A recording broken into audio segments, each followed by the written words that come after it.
Wonderful.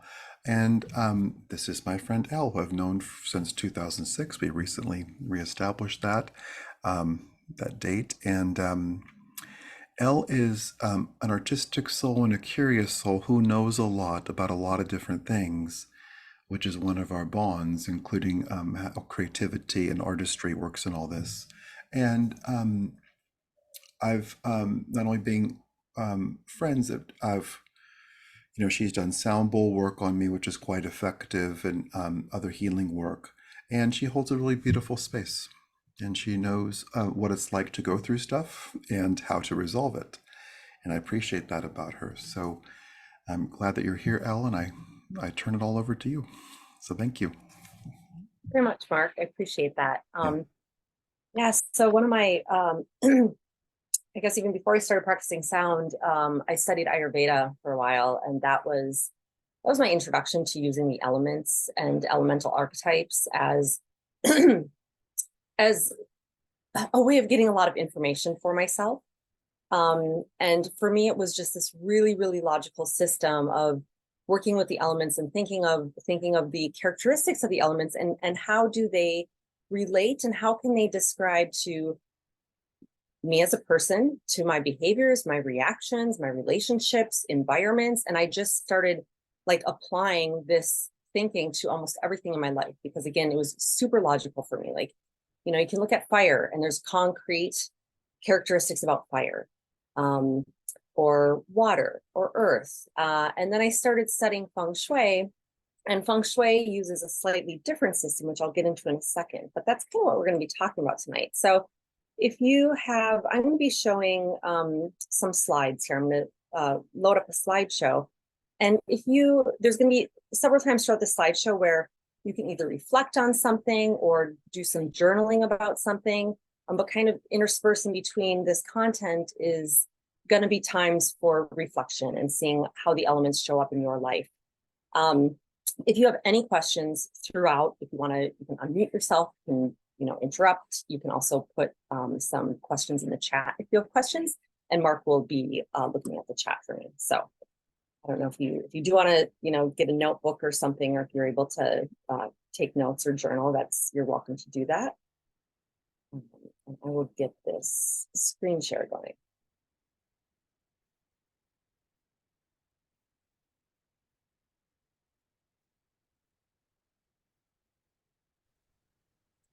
So there's a lot of different archetype systems.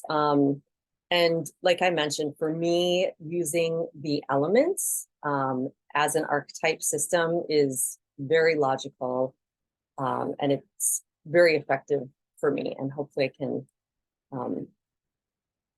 share some of the information with you, and you'll also find it effective. So there's two different systems of elements, and one is this Taoist system, which is wood, fire, earth, metal, and water.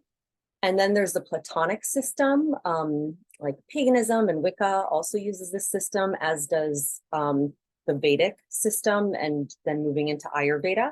And the Platonic system is air, fire, earth, ether, and water. So they're slightly different. Like the idea behind them is the same, using aspects of our natural world, our physical world around us, so we can relate to things in ourselves and again our relationships. But don't confuse the fact that just because like these two columns are next to each other and there's some differences. So for example, in the Taoist system, there's wood, Platonic system uses air.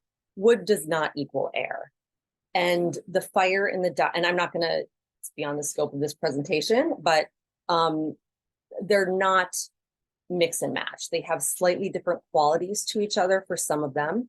For example, like Pitta in the Ayurvedic dosha system would not be equitable to fire in the Taoist system.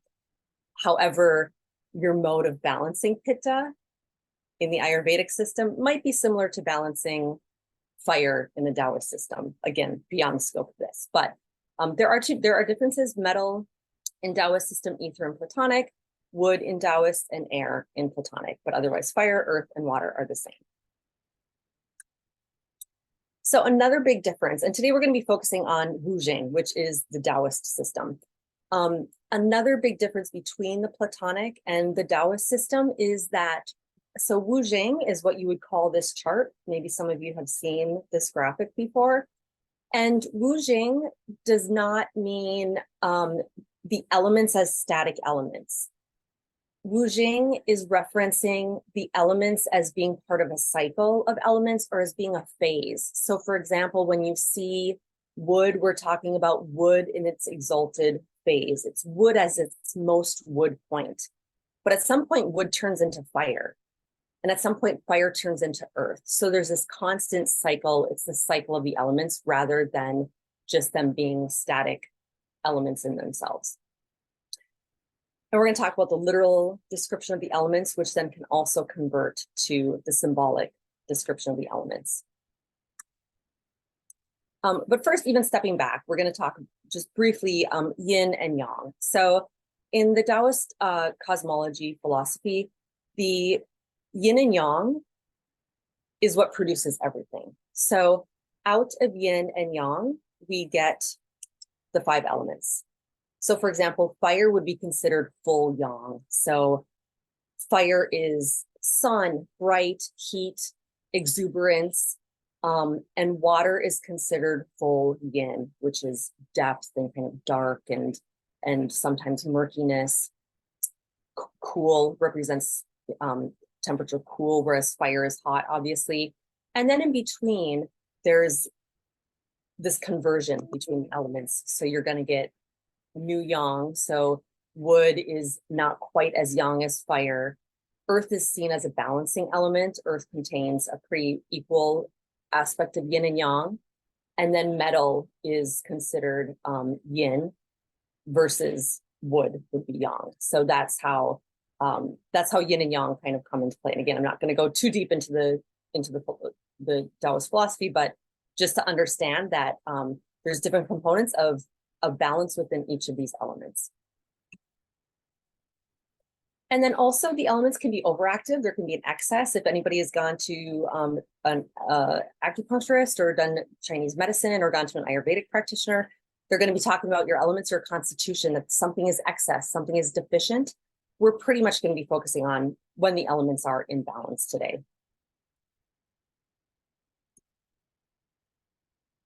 So I'm going to go through some slides and some slides of images of the elements, essentially. So as you're looking at the images, and I tried to select ones that kind of show the elements in a little bit like their most exalted form, in what really describes the element in its context, most balanced definition according to the Taoist system.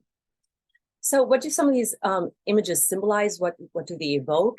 You can think of the elemental archetypes as, what is the spirit of wood, or what is the nature of wood? So thinking of wood from its life cycle, from a seed into a large tree. So what are some of the components of that? What are some of the drivers behind that? What is the action behind that?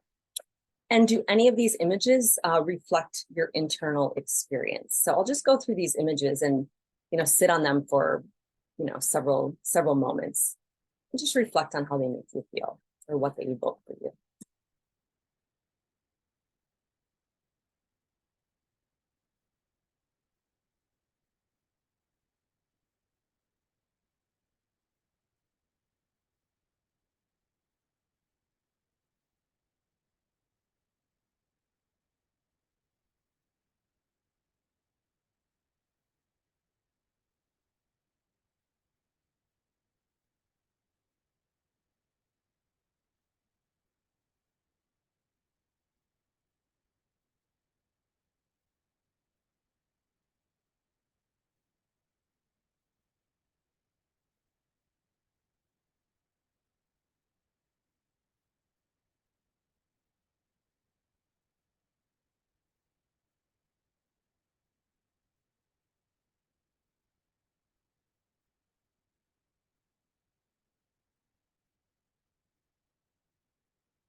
So I'm going to rewind through these, and if anybody wants to, does anybody want to share what kind of came up for them with obviously wood?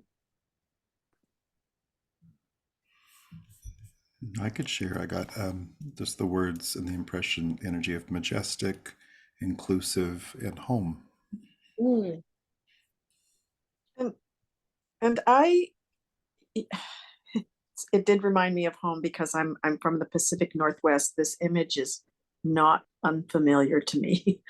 But there's a peace and a tranquility about this image. And there is also, for me, it evokes time and also nothingness at the same time. mm, Because a tree is just being a tree. It has no feeling, it has nothing, it just grows and it's strong and nothing shakes it. It just is what it's supposed to be, which is a tree. Yeah. And I just, that's one of my favorite images. I love that. Thank you for letting me see that. Oh, my pleasure. My pleasure. So strength, growth, determination, where you didn't say those exact words, but those are a few of the words Yes. you said. Yeah. So some of the archetypal characteristics of a tree is this feeling of uprising, rising up, right? Trees are vertical, they're not ascending, fire is ascending. Trees are uprising, they're determined. Like, what's more determined than a seed? All of it came from little seeds that had just dropped in the ground or fell in a crack. And with just a little bit of water, they are super resourceful. And they grew into these really big, majestic beings, right? So determination, this kind of vertical growth is very characteristic of wood. Vibrancy and life, right? So these are all, it's like you're surrounded by life when you're in a forest. You just feel that you're surrounded with living things. You are. The archetype of wood is called the pioneer. So we'll get into this a little bit more later, but the archetype of wood is considered this driving force, eye on the prize type mentality, which can go balanced or unbalanced. Obviously, if you would run into somebody who's a workaholic, that might be a wood person. Very direct. They kind of get to the point, which is, a tree is a pretty efficient, it's a pretty efficient organism, right? It's got a few components that work very efficiently. So those are some of the characteristics of wood, and we'll get into a few more later on. Okay, now how about fire? What came forward for me was bold, purity, danger, as there's smoke in the sky where I am now, and transmutation. Dangerous beauty. I got warmth and comfort. Yeah, and I got hearth and home, and energy and destruction. Yeah, those are all very fire. Fire is very communal, right? Like, people gather around the fire for millennia, ever since fire started. So fire people are considered, vivacious. They're considered very social. The archetype for fire is considered the wizard. Fire is kind of magical, and especially when we didn't understand fire. When humanity didn't understand fire, it was like, well, what is this witchcraft, right? It's, fire is very, it's a very magical phenomenon. To me, this fire kind of draws me in. It's a little bit mysterious. I just kind of like want to be led into it. And a lot of times fire people are like that. They're very magnetic. They really draw people in. They're super exuberant. They're social, passionate, and also kind of, you can't grab onto fire, right? It's always flitting around. It's always moving around. So a fire person might talk first and think later. They might be like, oh my gosh, that's such a good idea. I'll totally be there. And they don't really think about it. And then when they do, they're like, oh, actually, that's not right for me. So So sometimes fire people can overpromise things just because they get really excited about something, and it's pure energy in a sense.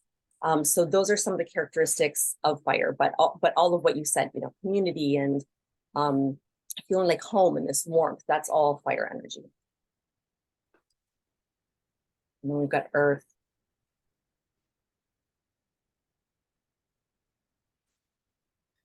I had endlessness. I don't know why. I think maybe it was just I was reacting to the actual photo. Scarcity, evolution, vastness. I wanted water there. It just looks so dry. This is right outside Vegas. I actually took this picture. It's right outside of Vegas. Well, it's foundational. I think that's what but it's another word I would use there. I also got vast and majestic.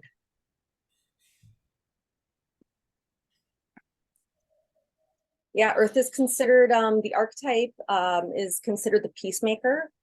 And this might not necessarily demonstrate so much of the Earth qualities, but in a way it does, because if you look, even in this barren landscape, there is wood growing onto the earth. There's nourishment there. So you can see in the foreground, there's, you know, a little Joshua tree and some other plant life showing up. So earth is like the nurturer. It's the peacemaker. It's grounding.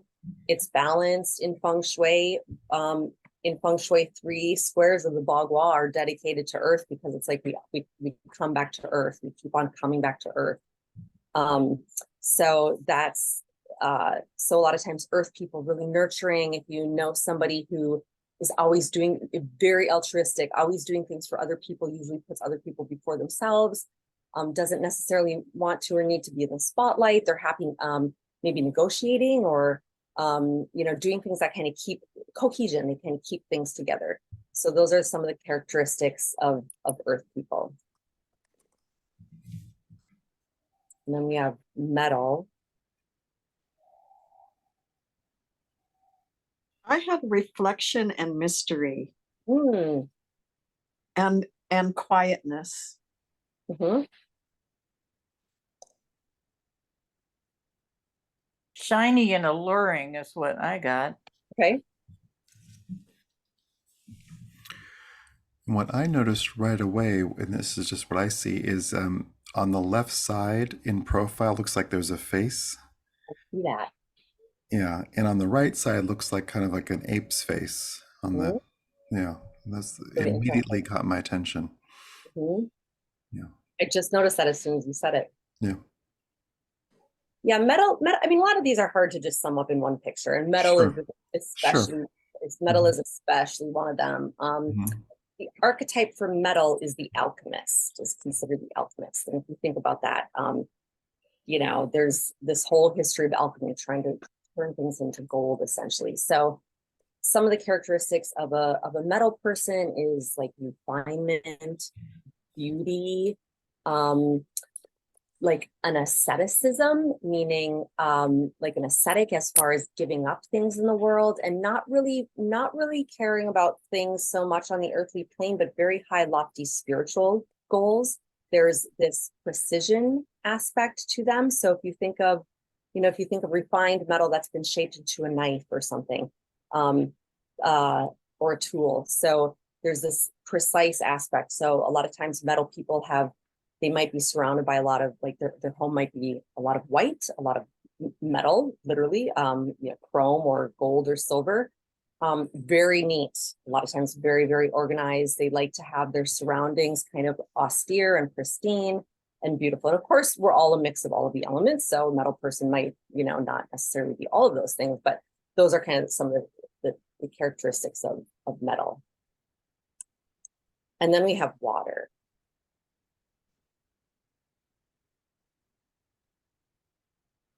I had peaceful, tranquil, depth, and reflection. I had serene, depth, placid. I have purification, cleanse, flow, inviting, welcoming. Mm. And oh, sorry. For me, this one, I recognize the photo is still in tranquil water, but thinking of water and tapping into like maybe where the mouth of this is or where it's being fed into is very transitional, like thresholds and moving through them seamlessly, flowing without a care. Water doesn't stop for anything, it just makes its way around Yeah, that's great. mostly. Mm. This feels like home to me.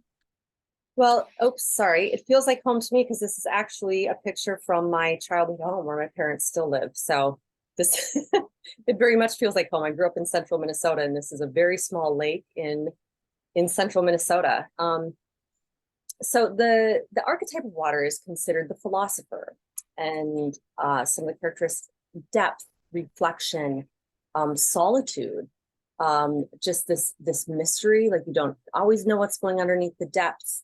Also, creativity. A lot of times people, water people might be very in their heads, or and also this flowing aspect, this fluidity aspect to them.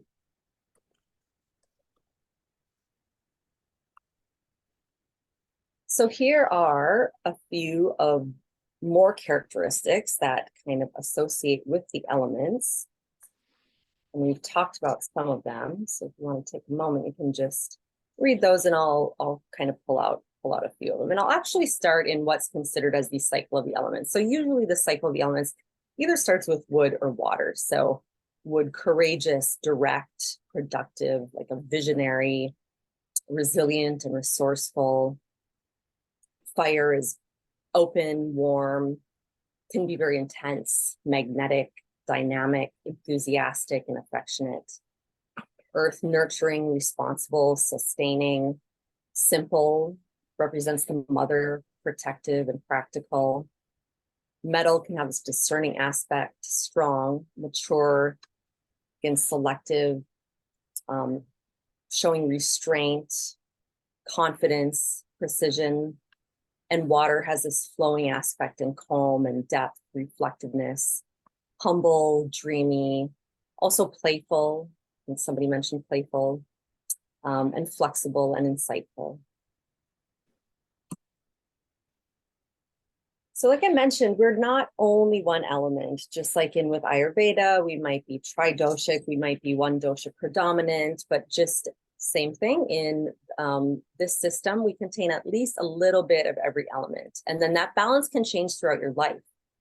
So I'm going to go on to the next slide, and it's going to have a different list of characteristics that you can look at. But if you want to think back to what element describes you most now, what element describes you most 10 years ago, and what element describes you most when you were a child. And maybe that's the same thing. It doesn't necessarily change, but it might throughout your life. Oh, never mind. This is the same chart. There's going to be a different one later on.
And now, what element best describes you socially? So your interaction with other people. A lot of people like might identify as, I'm an introvert, I'm an extrovert, I'm an extroverted introvert, I'm an introverted extrovert.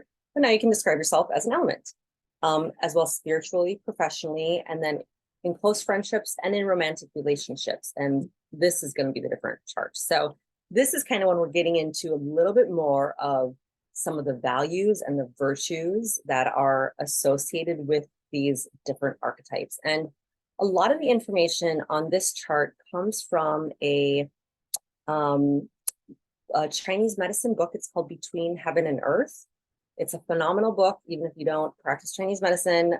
It's very insightful, and it's all about the elements, and it talks a lot about the characteristics of the elements like this, but then also goes much more into like the TCM aspect of it and treating elements. So again, thinking of yourself as an element, how are you socially?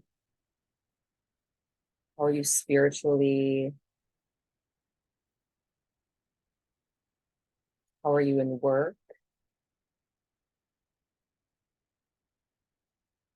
And then in different types of relationships.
And you might, of course, be a blend of elements. You can be like, oh, I'm kind of like this and like this in this scenario. Or I'm kind of like this and like this in this scenario.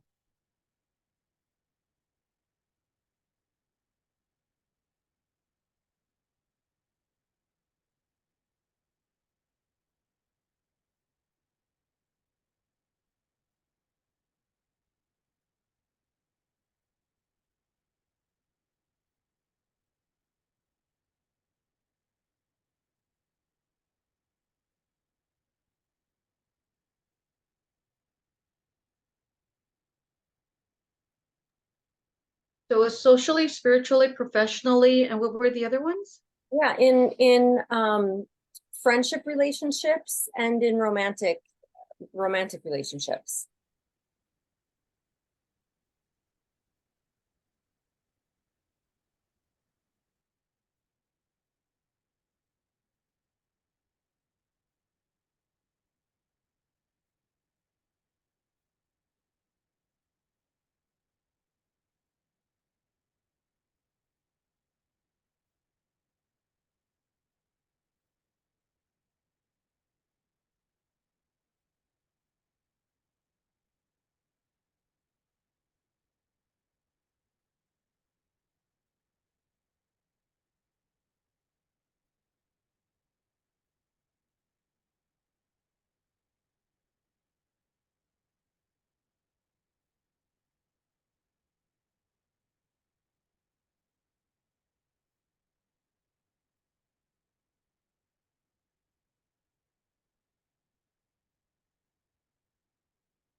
And then another consideration is, how do we operate under stress? So wood is typically an anger reaction, quick to anger. Fire is typically a panic reaction. An earth person might worry a lot.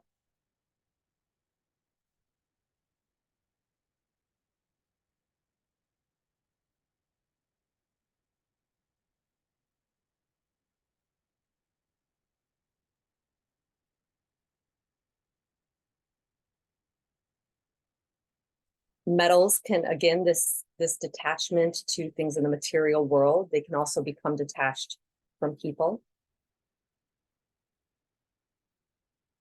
And water can be fear.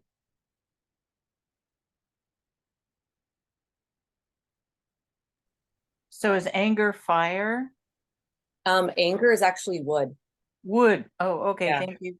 Yeah, and again, that's one of the differences. And so like in Ayurveda, again, not to kind of confuse things, but if you're familiar with the Ayurvedic doshas, Pitta, which is considered fire and water, that the typical reaction from a Pitta person would be anger. So again, not to confuse things, but when I started studying the Taoist elements, I noticed a lot of wood characteristics are what would be considered Pitta, this kind of focus, CEO mentality, eye on the prize. You've got this drive to you, and there can be similar imbalances. So that's why I don't ever say that the elements will equal each other, because they've got slightly different meanings. Oh, that's really helpful. Thank you. Mm-hmm. And you can think of wood as like anger, but maybe even more common is irritability.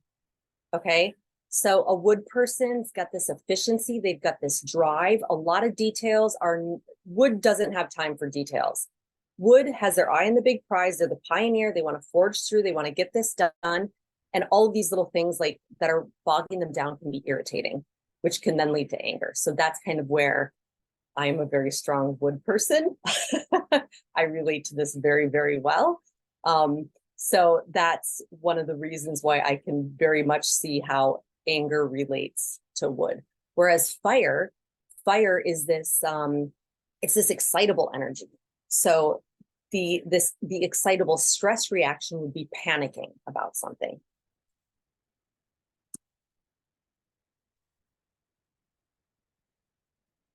So like I mentioned, this whole, now we're going to kind of shift gears a little bit and talk about the relationship of the elements together. So like I said, the elements are considered a cycle. They're not considered static. So there's three main cycles in how we balance and work with the elements and support them.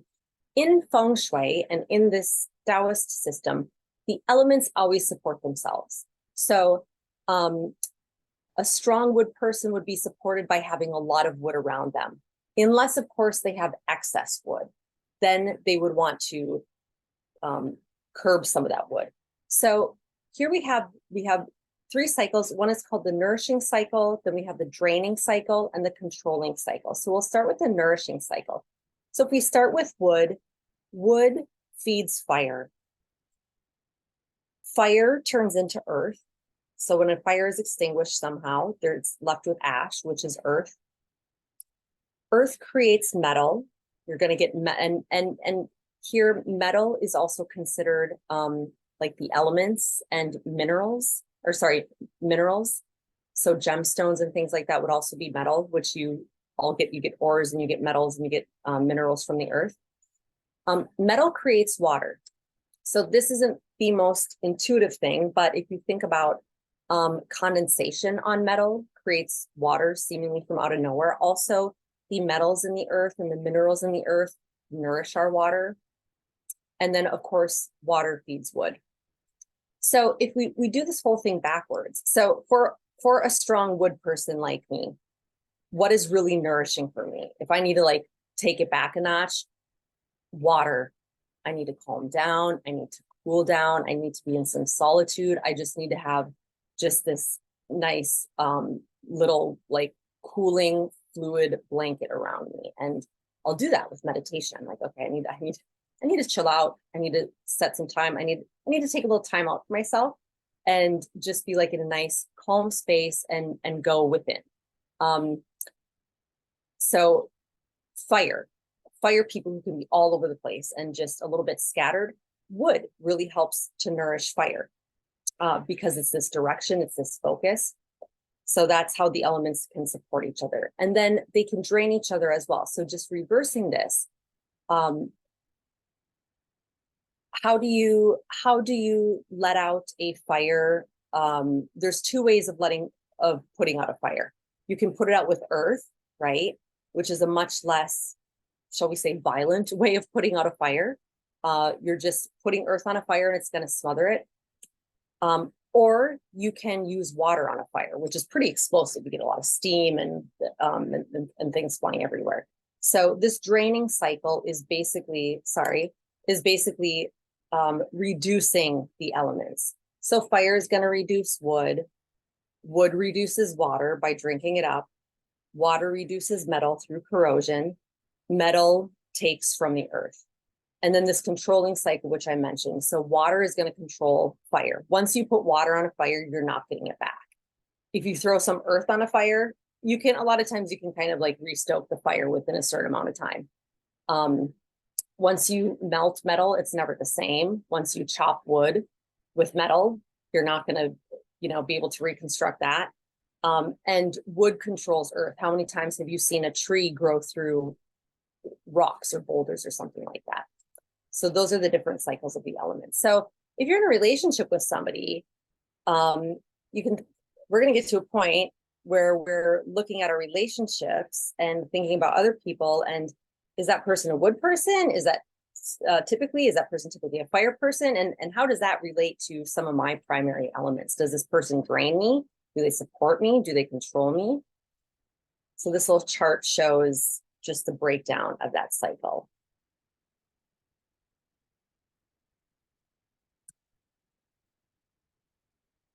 But first we'll think of like certain types of activities. What types of activities nourish you?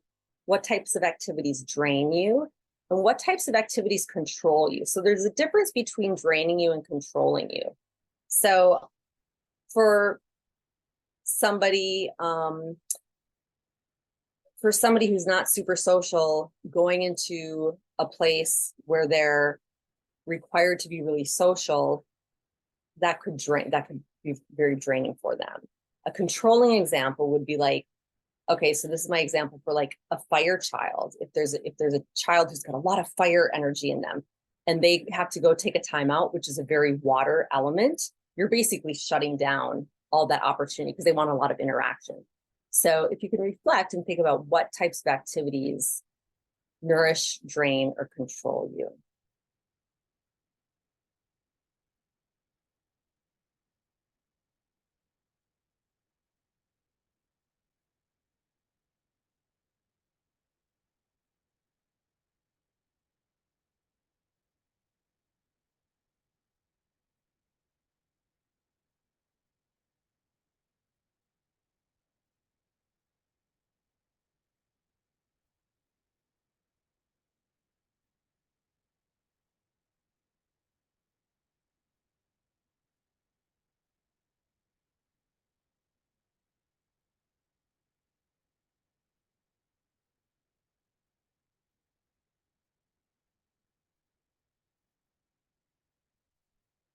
And then the next part of it is what type of people nourish, drain, or control you.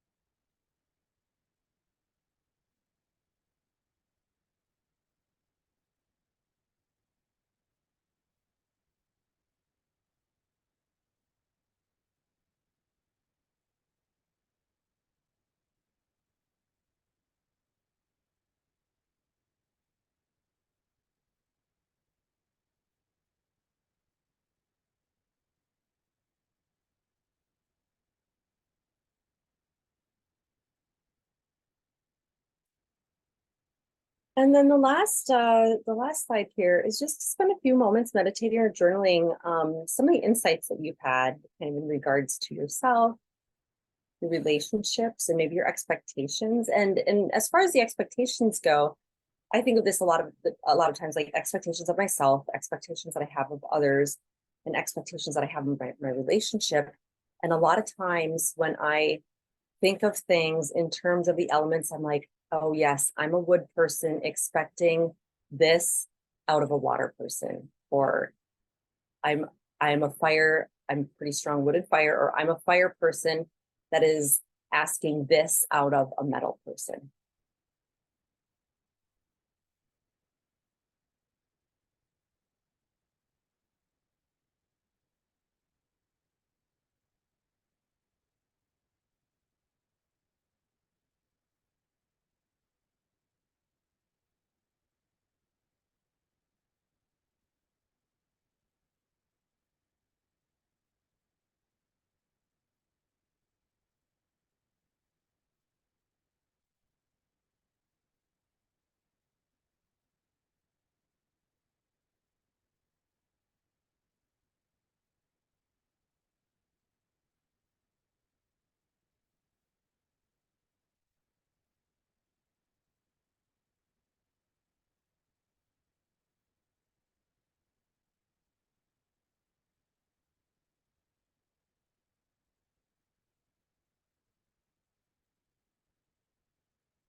I wanted to see if last few minutes, if anybody has any questions or thoughts about that. I know it was a lot of information to cover in a short amount of time, and it's just kind of the surface level of this. We didn't get too much into the cycle of elements or the balance. That's, you know, another it's a whole nother thing, but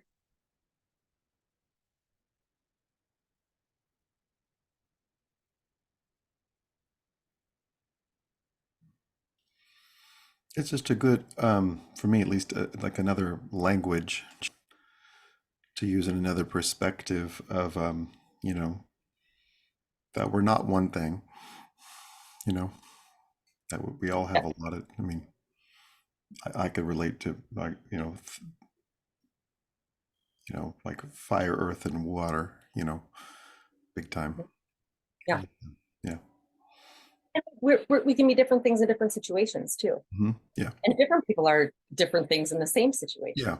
Yeah. I was thinking theater mark is, very different than spiritual mark in some ways. And so just seeing those different qualities at play. Yeah. Yeah. And to speak to some of the intentions that people brought up, September, I think, were you mentioning communication and abundance? Yes. Yeah. So that's, so in Feng Shui, so, I mean, water also supports, water supports abundance, but abundance is typically a wood element. So your wealth and abundance corner, your prosperity corner is ruled by wood, which is supported by water, right? So wood is growth and expansion, and it rules the two kind of business areas in the Feng Shui, Gua, and then in the Bagua, wellness and peace, that would be earth. As far as Feng Shui goes, earth is the health center of the home, and earth is considered the peacemaker, so possibly bringing some more earth into your life. Helping to release things. Water, I mean, bringing some fluidity and flow into your life to help let go of things. And then Aida asked about so I do a thing for all my Feng Shui clients, and it's called 9-Star Key Astrology. And because this is a small group, if you want to email me your birth date, and I can email you a little blurb on what your elements are according to your birthday, I'd be happy to do that. It does not exactly, it's not the same as like being a fire horse or being a wood monkey or something like that. So I'm not sure what that level of Chinese astrology gets into with the elements, but it's slightly different. And then family having a rough week. So family is also very I mean, that would be some wood energy, to be honest with you, to help you kind of like, you know, vitality and nourishment and energy and getting through this, getting through the challenge. That could call for some wood energy. How do we email you? My email is el at, I'll put it in the chat. What does that sound? Well, now you're going to have to challenge my technology. Oh, okay. No, it's okay. It's okay. It's okay. I'll figure. And I'll make sure you get it September. Thanks. Yeah. No, I got it. Oh, here. Okay. Thank you for that, Elle. I would love to do that myself to send you my birthday. This is Rachel Mark's sister. Yeah, of course. Yeah. And I can also, then I can reply with it's more of like an involved quiz that you can take too, that you can tally up, and for my clients, I remove the top so they don't know what elements they're looking at, but yeah, if you want to take the quiz and then I'll give you the key, but it's kind of a nice quiz where you can check in all these different situations. Like, I'm somewhat like this, or I'm somewhat like this. And that can give you a lot of insight as well. That Awesome. sounds like fun. Perfect timing. Oh, Mhm. good.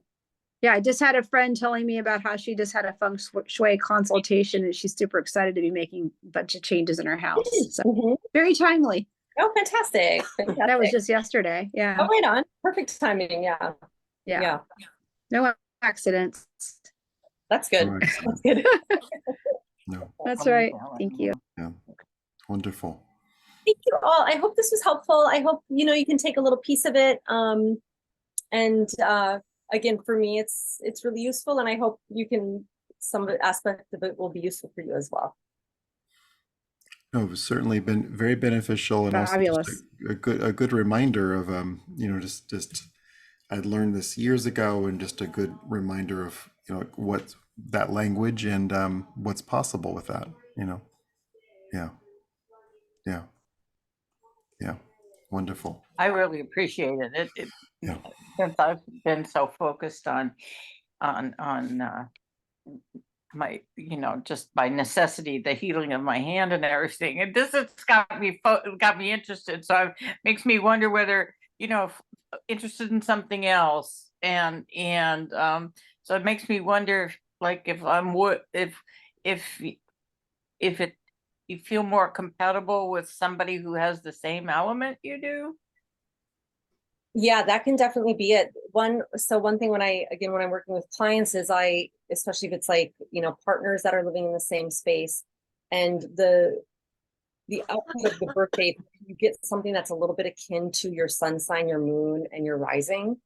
So what we do is we look at essentially what their rising sign, you look at what their moon signs are, and you look to see what the relationship of those elements are, if it's a controlling aspect, or if it's a supportive or draining aspect. So, yeah, there's a lot that can come into play with compatibility, but essentially we're looking at what is the controlling aspect in here, and how do the elements support each other? So two woods can do great together. I mean, two woods out of balance, maybe not so much, but yeah, we look at the relationship in this cyclic aspect. Thank you. My pleasure. Wonderful. Great. Thank you so much, Elle. This has been really wonderful. I appreciate all of your knowledge, all you shared, and I appreciate the elegance of your slide presentation and how evocative that is for making things clear. And so thank you for all that. My pleasure. Thank you for having me. Time. You're Thank welcome. you. Thank you. You're welcome. And thank you everyone for being here. And we'll just conclude with prayer here. So thank you, Mother, Father, God. Thank you, Archangels and Ascended Masters, for all the goodness, all the grace, all the flow, all the healing, and all the love that is here for each of us and all of us right now, knowing that everything truly is in perfect and divine order right at this moment. We celebrate all the knowledge that we have gained and garnered, and we celebrate this coming to use. We celebrate harmony in every single element and aspect of our lives, and for all of our loved ones too, and for the entire earth, including wildlife. We celebrate coexistence in peace and harmony and joy, and we celebrate abundant flow for all, and for everyone to have their needs met and exceeded. And with wonderful grace and clarity, we ask for this or something better right now in all directions of time. And so it is.